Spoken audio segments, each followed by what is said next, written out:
ನೋಡಿ, ಒಂದ್ ಕಡೆ ಗಾನವಿ ಆತ್ಮಹತ್ಯೆಯನ್ನ ಮಾಡ್ಕೊಂಡಿದ್ದಾರೆ. ಈ ಹಿನ್ನೆಲೆಯಲ್ಲಿ ಇದೀಗ ಅವರ ಕುಟುಂಬಸ್ಥರು ಕೂಡ ಮಾತನಾಡ್ತಾ ಇದ್ದಾರೆ. ಒಂದ್ ಕಡೆ ರುಕ್ಮಿಣಿ ಅವರು ಮಾತನಾಡುವುದು, ಇದೀಗ ಬೆಂಗಳೂರಿನಲ್ಲಿ ಗಾನವಿ ಸೂರಜ್ ಆತ್ಮಹತ್ಯೆ ಪ್ರಕರಣಕ್ಕೆ ಸಂಬಂಧಪಟ್ಟಂತೆ ಗ್ಯಾರಂಟಿ ನ್ಯೂಸ್ಗೆ ಗಾನವಿ ಚಿಕ್ಕಪ್ಪ ಕಾಂತಿರಾಜ್ ಪ್ರತಿಕ್ರಿಯೆಯನ್ನ ಕೊಟ್ಟಿದ್ದಾರೆ. ನನ್ನ ಮಗಳಿಗೆ ಯಾವುದೇ ಅಫೇರ್ ಇರಲಿಲ್ಲ ಅಂತ ಅವರು ಹೇಳ್ತಾ ಇದ್ದಾರೆ. ನನ್ನ ಮಗಳ ಬಗ್ಗೆ ಇಲ್ಲ ಸಲ್ಲದ ಆರೋಪವನ್ನ ಮಾಡಿದ್ದಾರೆ. ಇದು ಎಷ್ಟು ಮಟ್ಟಿಗೆ ಸರಿ? ಅವನು ಕೂಡ ಆತ್ಮಹತ್ಯೆಯನ್ನ ಮಾಡ್ಕೊಳ್ಬಾರ್ದಾಗಿತ್ತು ಅನ್ನುವಂತಹ ಮಾತುಗಳನ್ನಾಡ್ತಾ ಇದ್ದಾರೆ. ಎಲ್ಲದಕ್ಕೂ ಸಾವು ಒಂದೇ ಪರಿಹಾರ ಅಲ್ಲ, ನಮ್ಮ ಆಪಾದನೆ ನಿಜ ಅನ್ನೋದನ್ನ ಸಾಬೀತು ಮಾಡಿದ್ದಾನೆ ಅಂತ ರಿಯಾಕ್ಟ್ ಮಾಡಿದ್ದಾನೆ. ಸೂರಜ್ ಕುಟುಂಬ ಕೂಡ ಆರ್ಥಿಕವಾಗಿ ಚೆನ್ನಾಗಿಯೇ ಇತ್ತು. ಗಾನವಿ ಅವರ ಚಿಕ್ಕಪ್ಪ ಕಾಂತರಾಜ್ ಹೇಳಿಕೆಯನ್ನ ಕೊಟ್ಟಿದ್ದಾರೆ. ನಮ್ಮ ಮಗಳ ಮೇಲೆ ಇಲ್ಲ ಸಲ್ಲದ ಆರೋಪ ಮಾಡ್ತಾ ಇರೋದು ಸರಿಯಲ್ಲ ಅನ್ನುವಂತಹ ಮಾತುಗಳನ್ನು ಆಡ್ತಾ ಇದ್ದಾರೆ.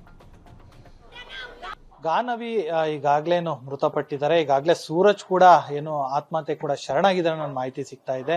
ಈಗ ಆ ಒಂದು ವಿಚಾರವಾಗಿ ಮಾತನಾಡೋದಕ್ಕೆ ಏನು ಗಾನವಿಯವರ ಚಿಕ್ಕಪ್ಪ ಆಗಿರುವಂತಹ ಏನು ಕಾಂತರಾಜ್ ಅವರು ನಮ್ಮ ಜೊತೆ ಇದ್ದಾರೆ. ಅವ್ರನ್ನ ಮಾತಾಡ್ಸೋಣ. ಸರ್, ಮೊದಲನೇದಾಗಿ ಈ ಮದುವೆ ಆದ ನಂತರದಲ್ಲಿ ಯಾವ ರೀತಿಯಾಗಿ ಇದ್ರು ಸರ್? ನಿಮ್ಮ ಹತ್ರ ಏನಾದ್ರು ಹೇಳ್ಕೊಂಡಿದ್ರೆ? ಯಾಕಂದ್ರೆ ಕೆಲವೊಂದು ವಿಚಾರಗಳನ್ನ ತಂದೆ ತಾಯಿ ಹತ್ರ ಹೇಳ್ಕೊಳಕ್ ಸಾಧ್ಯ ಆಗೋದಿಲ್ಲ. ನಿಮ್ಮ ಹತ್ರ ಏನಾದ್ರು ಹೇಳ್ಕೊಂಡಿದ್ರ ಅಥವಾ ನೀವೇನಾದ್ರು ರಾಜಿ ಪಂಚಾಯತಿ ಮಾಡುವಂತದ್ದು ಏನೋ ಮಾಡಿಸಿದ್ರೆ ಹೇಗೆ?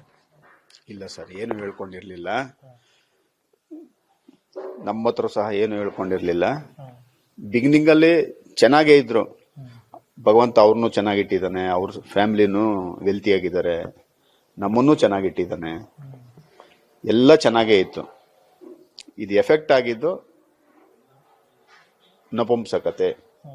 ಈ ವಾಸ್ ನಾಟ್ ಎ ಮ್ಯಾನ್, ಪುರುಷ ಅಲ್ಲ. ಮೇ ಬಿ ನಂದು ತಪ್ಪಿರ್ಬೋದು, ಪುರುಷನೇ ಇರ್ಬೋದು, ಬಟ್ ಏನಾದ್ರೂ ಕಾಯಿಲೆ ಗೀಲೆ ಇದ್ದ ಥೈರಾಯ್ಡ್ ಆಗ್ಬೋದು ಅಥವಾ ಸೈನಸ್ ಆಗ್ಬೋದು, ಏನೋ ಒಂದು ಪ್ರಾಬ್ಲಮ್ ಇರ್ತದೆ. ಅದು ಅವರು ಪರಿಹಾರ ತಗೊಂಡಿಲ್ಲ. ಮದ್ವೆಗಿಂತ ಮುಂಚೆ ಹೇಳಿರ್ಲಿಲ್ಲ ಸರ್ ಯಾವ ವಿಚಾರಗಳನ್ನ ಅಂತ? ಇಲ್ಲ, ಏನು ಹೇಳಲಿಲ್ಲ. ಕೆಲವೊಂದ್ಸಲ ಅವ್ರ ತಾಯಿ ಮಾತಕ್ಕೂ ಕಟ್ಪಡ್ಬೇಕಾಗುತ್ತೆ. ಭಾಷೆ ತಗೊಂಡಿರ್ತಾರೆ. ಈ ತರ ನನ್ನ ಮೋಕ್ಷ ಸಿಗಲ್ಲಪ್ಪ, ನಿನ್ ಮದ್ವೆ ಆದ್ರೆ ನನ್ಗೆ ಮೋಕ್ಷ ಸಿಗೋದು. ಒಬ್ಬ ತಂದೆ ತಾಯಿಗೆ ಒಂದು ಸರ್ಕಲ್ ಅಂತ ಇರ್ತದೆ. ಅವರು ಅವ್ರ ಮಕ್ಕಳಿಗೆ ಮದುವೆ ಮಾಡಿ ಅವರು ಕರ್ತವ್ಯ ಮುಗಿಸ್ಕೊಂತಾರೆ. ಮದುವೆ ಮಾಡಲಿಲ್ಲ ಅಂತಂದ್ರೆ ಒಂದು ಕೊರತೆ ಅನ್ನೋದು ಉಳ್ದೋಗುತ್ತೆ.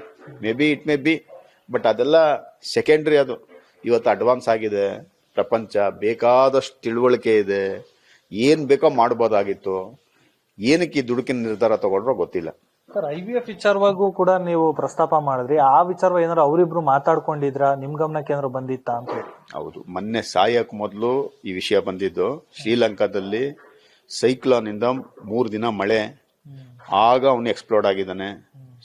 ನನ್ನ ಮಗಳೇ ಕೇಳಿದಂದ್ರೆ ಏನಕ್ಕೆ ಇಲ್ಲೆಲ್ಲ ಬಂದು ಇಷ್ಟು ಜನ ಎಂಜಾಯ್ ಮಾಡ್ತಾರೆ, ನೀವ್ ಯಾಕ ಅಂತಂದ್ರೆ ಬಾಯಿ ಬಿಟ್ಟು ಸಹ ಹೇಳ್ದ. ನಾವತ್ತೇ ಅಂತ ಗೊತ್ತಾಗಿದೆ. I am not interested in sex, I like to be like a child ಅಂತ. ನನ್ ಮಗು ತರ ಇರ್ಬೇಕು, ನನ್ಗೆ ಆ ಪ್ರೀತಿ ಸಾಕು ಅಂದಾಗ ನನ್ನ ಕತೆ ಏನು? ನೀನ್ ಮಗು ತರ ಇರೋದಕ್ಕೆ ನನ್ನನ್ ಮದುವೆ ಆದ, ನನಗ್ ಮಕ್ಕಳು ಬೇಡ ಅಂತ ಕೇಳಿದಾಗ ಆಗ IVF ಅಲ್ಲೂ ಮಕ್ಕಳು ಮಾಡ್ಕೊಳಣ ಅಂತ ಆತ್ನೆ ಹೇಳಿರೋದು. ಸರ್, ಈಗ ಬರೀ ಈ ಒಂದು ವಿಚಾರ ಪುರುಷದ ವಿಚಾರವಾಗಿ ಅಷ್ಟೇನಾ ಅಥವಾ ಹಣದು ಏನೋ ಕೇಳಪಟ್ವಿ, ಹೌದು ಹಣ ಕೇಳ್ತಾ ಇದ್ರು ಅದು ಇದು ಅಂತ ಹೇಳಿ, ಅದು ನಿಜಾನ ಸುಳ್ಳ ಸರ್?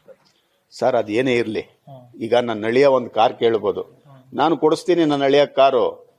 ಆ ಕಾರಲ್ಲಿ ನನ್ನ ಮಗಳೇ ತಾನೇ ಸರ್ ಓಡಾಡೋದು. ಈಗ ಮನೆ ಕೇಳ್ಬೋದು, ಮನೇನೂ ಕೊಡಿಸ್ತೀನಿ.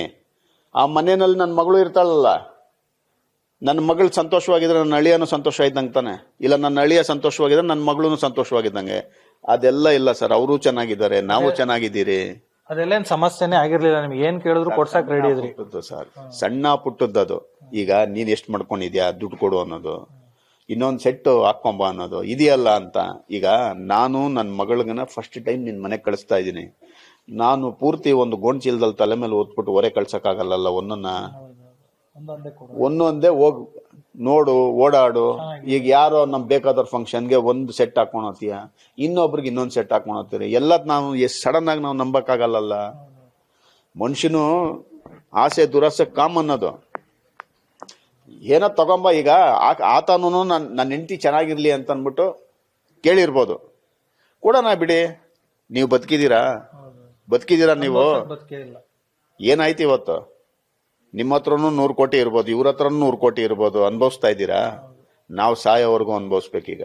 ಇದಿಷ್ಟು ಗಾನ್ವಿ ಅವರ ಚಿಕ್ಕಪ್ಪ ಕಾಂತರಾಜು ಅವರ ಮಾತು. ಅಂದ್ರೆ ಈಗಿನ ಯುವಜನತೆ ಈ ರೀತಿಯಾದಂತಹ ದೃಢ ತಗೊಳ್ಳುವಂತ ನಿರ್ಧಾರದಿಂದ ಈ ರೀತಿಯಾದಂತಹ ಅನಾಹುತಗಳು ಆಗತ್ತೆ ಅನ್ನೋ ಒಂದು ಮಾತನ್ನು ಸಹ ಹೇಳಿದ್ರು. ಮತ್ತೆ ಗಾನವಿ ತುಂಬಾ ಒಳ್ಳೆ ಹುಡುಗಿ ಅನ್ನೋ ಒಂದು ವಿಚಾರಗಳನ್ನು ಕೂಡ ಅವರು ಪ್ರಸ್ತಾಪವನ್ನ ಮಾಡಿದ್ರು. ಸೊ ಹೀಗಾಗಿ ಮುಂದಿನ ದಿನಗಳಲ್ಲಿ ಇದೆಲ್ಲದಕ್ಕೂ ಕೂಡ ಉತ್ತರ ಸಿಕ್ತಿತ್ತು. ಆದ್ರೆ ಈ ರೀತಿಯಂತ ನಿರ್ಧಾರ ಎಲ್ಲರಿಗೂ ಕೂಡ ಒಂದ್ ರೀತಿ ತಲೆ ತಗ್ಸುವಂತ ನಿರ್ಧಾರ ಅನ್ನೋ ಒಂದು ಮಾತನ್ನು ಸಹ ಅವರು ವ್ಯಕ್ತಪಡಿಸಿದ್ರು. ಕ್ಯಾಮ್ರಾ ಪರ್ಸನ್ ಅಭಿ ಜೊತೆ ಅಜಯ್, ಗ್ಯಾರಂಟಿ ನ್ಯೂಸ್, ಬೆಂಗಳೂರು.